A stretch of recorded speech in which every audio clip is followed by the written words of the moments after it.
నమస్తే. శ్రీమాత్రే నమః. శ్రీ గురుభ్యో నమః.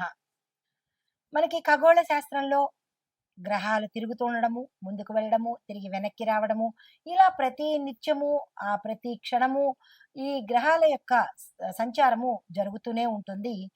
ఆ క్రమంలోనే మనకి ఇప్పుడు మే నెలలో 14వ తారీఖున రాత్రి 10:36 నుంచి అక్టోబరు 18 సాయంత్రం 7:36 వరకు, అనగా May, June, July, August, September, October అనగా 6 నెలల పాటు గురువు తన వక్ర స్థితిలో మిథున రాశిలో సంచారం చేస్తున్నాడనమాట. అయితే ఈ సంచార మూలకంగా ఎవరెవరికి ఎట్లా ఉండబోతోంది, వ్యవసాయము, వాణిజ్యము, రాజకీయము, ఆర్థిక పరిస్థితులు, దేశ పరిస్థితులు, ప్రకృతి, కాలమానము, రాజ్యాంగ వ్యవస్థ, న్యాయ వ్యవస్థ, ఇలా ప్రతి ఒక్క రంగంలో ఉండే వాళ్లకు ఎలాంటి ఫలితాలు వస్తాయి. ప్రతి ఒక్కళ్ళు అనుకుంటాము ఈ గ్రహాల యొక్క సంచారం కానీ, ఈ తిరోగమనాలు కానీ ఇవన్నీని మనుషులకే ఉంటాయేమో అని భ్రమపడతారు. కాదు, దేశానికి, ప్రతి ఒక్క రంగానికి ఇవి వర్తిస్తూ ఉంటాయి. కాబట్టి వివరంగా నేను మీకు ప్రతి ఒక్క రంగం గురించి ఎలా ఉండబోతోంది అనే అంశాన్ని తెలియజెప్తాను. అయితే ఈ ప్రభావము ముందుగా వ్యవసాయ రంగం మీద ఎలా పడబోతోంది గురు యొక్క స్థాన చలనం వలన. గురుగ్రహము మిథున రాశిలో ప్రయాణం చేయడం వల్ల పురాతన రైతు పద్ధతుల కన్నా, అంటే పూర్వంలాగా ఎద్దుల్ని పెట్టి ఇట్లా ఇవి చేసి అలాంటి పద్ధతుల కన్నా కొత్త టెక్నాలజీ, అంటే డ్రోన్స్, స్మార్ట్ ఇరిగేషను, డిజిటల్ ఫెర్టిలైజేషను, ఇలాంటివి కనుక చేసినట్టయితే కొంత మంచిగా ఉండే అవకాశము, ఫాస్ట్ గా మూమెంట్ అయ్యే అవకాశం కనబడుతోంది. తర్వాత విత్తనాల కొరత, రైతు శిక్షణ కార్యక్రమాలు కొత్త దిశలోకి వెడుతుంటాయి. అంటే పాత నుంచి కొత్త దిశగా ప్రయాణాలు చేస్తున్నాయి. అయితే కొన్ని రాష్ట్రాల్లో వర్షము ఆలస్యంగాను, లేదా అంటే అధికంగా ఉండడం వల్ల కొన్ని పంటలు నష్టపోయే అవకాశం కనబడుతోంది. ప్రతి ఒక్క రైతు చాలా జాగ్రత్తగా ఉండాలి.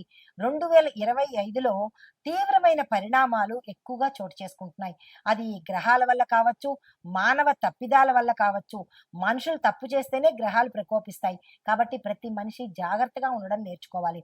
అయితే ఇక్కడ ముఖ్యంగా రైతులు చేయవలసిన పని ఏంటంటే ఈ సమయాన్ని దృష్టిలో పెట్టుకుని అప్రమత్తంగా ఉండే ప్రయత్నం చేసుకోండి.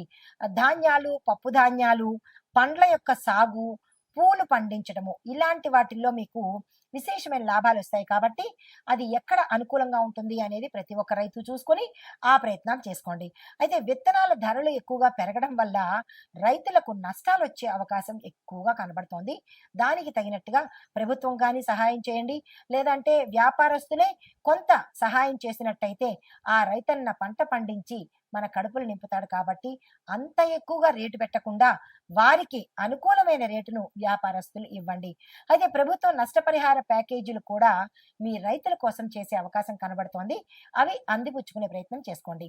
అయితే మీకు చెప్పదగిన ఉపాయం ఏమిటంటే, నల్ల గోధుమ విత్తనాలను ఈ నల్ల గోధుమ విత్తనాలతో ఎక్కువగా బృహస్పతిని, అంటే గురువుని ఎక్కువగా పూజ చేయండి. జనరల్ గా అమ్మవారిని పూజ చేస్తాము, భూమాతను పూజ చేస్తాము. దీనితో పాటుగా గురుగ్రహాన్ని కూడా ప్రతి ఒక్క రైతు పూజ చేసినట్టయితే కనుక, ఆ స్వామి పూజ చేసుకుని మీరు సాగు ప్రారంభిస్తే నష్టాలు లేకుండా అనుగ్రహిస్తాడు.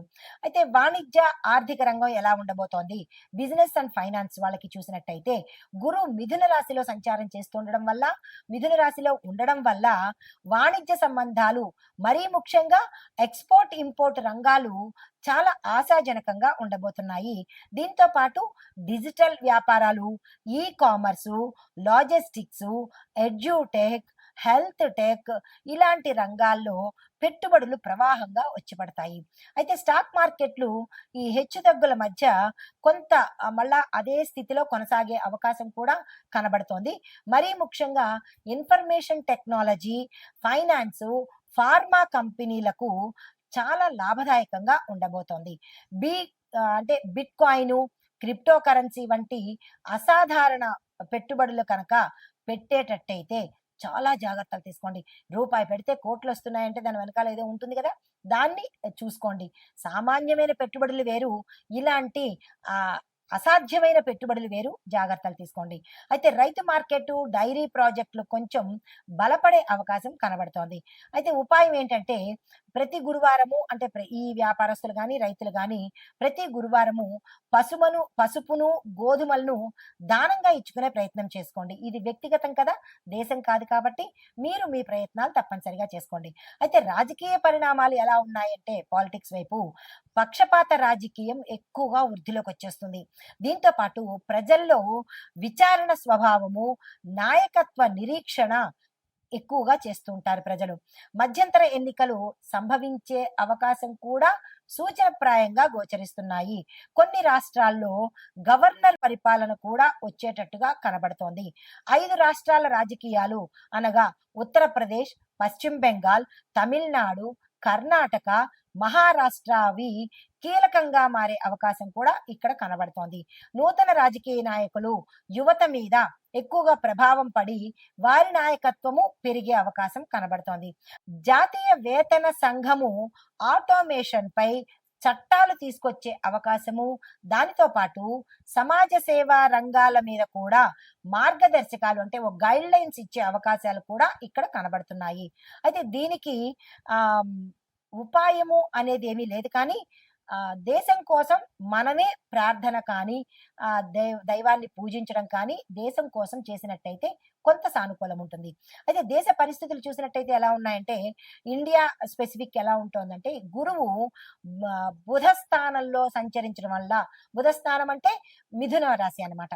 ఈ మిథున రాశిలో సంచారం చేయడం వల్ల భౌగోళికంగా చూసినట్టయితే జియోలాజికల్ గా ఉత్తర భారతము, హిమాలయ ప్రాంతాల్లో ప్రకృతిలో మార్పు వచ్చి బర్ఫ్ కరుగుదల, బర్ఫ్ అంటే ఏం లేదు, మంచుగడ్డలు కరిగి భూకంప సూచనలు కూడా గోచరిస్తున్నాయి.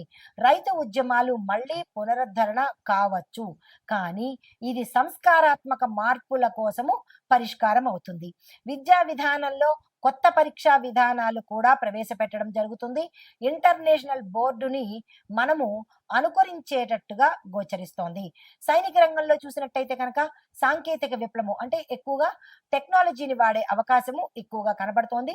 డ్రోన్ ఆధారిత మానిటరింగ్ కూడా జరిగే అవకాశాలు గోచరిస్తున్నాయి. అయితే రక్షణ విభాగాన్ని కనుక చూసినట్టయితే పెద్ద బడ్జెట్ పెట్టుబడులు లభించే అవకాశం కూడా ఇక్కడ కనబడుతోంది. అయితే కాలమాన పరిస్థితులు ఇందాకటి నుంచి అవి చూసాము. ఇప్పుడు కాలం ఎలా ఉండబోతోంది వాతావరణం అంటే కనుక వర్షపాతము, నైరుతి ఋతుపవనాలు అంటే సౌత్ వెస్ట్ మాన్సూన్స్ నెమ్మదిగా ప్రవేశించి జూన్ మధ్య నుంచి సెప్టెంబర్ వరకు ఉధృతంగా ఉండబోతున్నాయి. అయితే గుళిక స్థితిలో ఉన్న గురువు కొన్ని ప్రాంతాల్లో మితంగా కానీ మరికొన్ని ప్రాంతాల్లో మోస్తరు నుంచి అధిక మోస్తరుగా వర్షాలు పడే అవకాశము ఎక్కువగా కనబడుతోంది. దీంతో పాటు ప్రధానంగా తెలంగాణ, కోస్తా ఆంధ్ర, కర్ణాటక, ఒరిస్సా, మధ్యప్రదేశ్, బీహార్లో వర్షాలు ఎక్కువగా పడే అవకాశము, తీవ్రమైన అతివృష్టి కలిగేటట్టుగా, తుఫాన్లు కలిగేటట్టుగా గోచరిస్తోంది. అయితే తరువాత వెచ్చని వాతావరణము అనగా మే జూన్లో నార్త్ ఇండియా, రాజస్థాను, ఉత్తరప్రదేశ్, ఢిల్లీ ప్రాంతాల్లో తీవ్రమైన ఎండలు, విపరీతమైన ఎండలు, సెంటిగ్రేడ్స్ పెరిగిపోయేటట్టుగా గోచరిస్తోంది. హిట్ వేవ్స్ అంటే హాట్ వేవ్స్ ఉంటాయి కదా, అంటే వేడి గాలులు పెరిగే అవకాశం కూడా చాలా ఎక్కువగా కనబడుతోంది. అక్కడి ప్రజలు జాగ్రత్తలు తీసుకోండి. తరువాత తుఫాన్ల దగ్గరికి వచ్చేటప్పటికి బంగాళాఖాత ప్రభావము మే, జూన్ అండ్ అక్టోబర్, మే జూన్లలోను మరలా అక్టోబర్లో మధ్య బంగాళాఖాతంలో తుఫాన్లు ఏర్పడే అవకాశము చాలా ఎక్కువగా కనబడుతోంది. ఇవి కూడా చాలా తీవ్రంగా ఉండబోతున్నాయి. తర్వాత కనుమరుగయ్యే కొన్ని తుఫాన్లు అలా వచ్చి అలా వెళ్ళిపోతుంటాయి. దానివల్ల పెద్ద ఇబ్బందులు కనబడవు. కొన్ని మార్గాలు దాటుకుంటూ తీరాన్ని దాటేస్తాయి కాబట్టి ఇబ్బంది పడాల్సిన పని లేదు. తర్వాత మంచు తుఫానులు, మంచు కరగడాలు ఇలాంటివి జరిగి విపరీతమైన సమస్యలు సృష్టించే అవకాశము ఎక్కువగా కనబడుతోంది. అది నార్త్ ఇండియా సైడు, హిమాలయాల సైడు ఇవి ఎక్కువగా గోచరిస్తున్నాయి. అక్కడి ప్రాంతం ప్రజలు జాగ్రత్తలు తీసుకోండి. తరువాత ప్రకృతి విపత్తులు ఏంటంటే కనుక ఆగస్టు సెప్టెంబర్ సమయంలో పలు రాష్ట్రాల్లో వర్షాలు ఎక్కువగా పడి వరదల్లో ఎక్కువగా వచ్చేటట్టుగా కనబడుతోంది. లోతట్టు ప్రాంత ప్రజలు ఇప్పటి నుంచే జాగ్రత్తలు తీసుకోండి. కనీసం 3-4 రాష్ట్రాల్లో విస్తృతంగా భారీ వర్షాలు, అతి భారీ వర్షాలు, నీటి ముంపు, నదులు పొంగి పొర్లిపోయే అవకాశాలు కూడా గోచరిస్తున్నాయి. ముందస్తు చర్యలు తప్పనిసరిగా తీసుకోండి. దీంతో పాటు కొన్ని చోట్ల రాళ్లు దొర్లిపడి రహదారులు మూసుకుపోయే అవకాశం కూడా ఇక్కడ కనబడుతోంది. జాగ్రత్తలు తప్పనిసరిగా తీసుకోండి. తదుపరి రాశి కన్యా రాశి. ఈ రాశిలో ఉండే విద్యార్థులకు చూసుకున్నట్టయితే కనుక మీకు వాయిదా పడిన విషయాల్లో పరిష్కారము ఈ సమయంలో దొరుకుతుంది. స్కాలర్షిప్, రీసెర్చ్ ఫీల్డ్లో ఉన్న వారికి అనుకూలమైన సమయము. ఉన్నత విద్యకు, విదేశీ విద్యకు ఇది కరెక్ట్ సమయం కాబట్టి దానికి సంబంధించిన ప్రణాళికలు వేసుకోండి. ఉద్యోగస్తులకు చూసుకున్నట్టయితే మీరు డిపార్ట్మెంట్స్ మారే అవకాశము, కొత్త బాధ్యతలు తీసుకోవటము, దీంతో పాటు ప్రభుత్వ ఉద్యోగస్తులకు స్థానచలనాలు కానీ లేదంటే ఇంటర్నల్ ట్రాన్స్ఫర్స్ కానీ జరిగే అవకాశం కూడా గోచరిస్తోంది. కాంట్రాక్టులు, లాభదాయకమైన ఒప్పందాలు జరిగే అవకాశం కూడా కనబడుతోంది.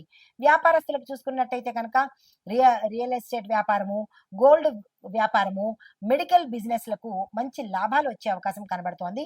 కొత్త వ్యాపారాలు మాత్రము నిదానంగా మెల్లగా ముందుకెళ్లే అవకాశం గోచరిస్తోంది.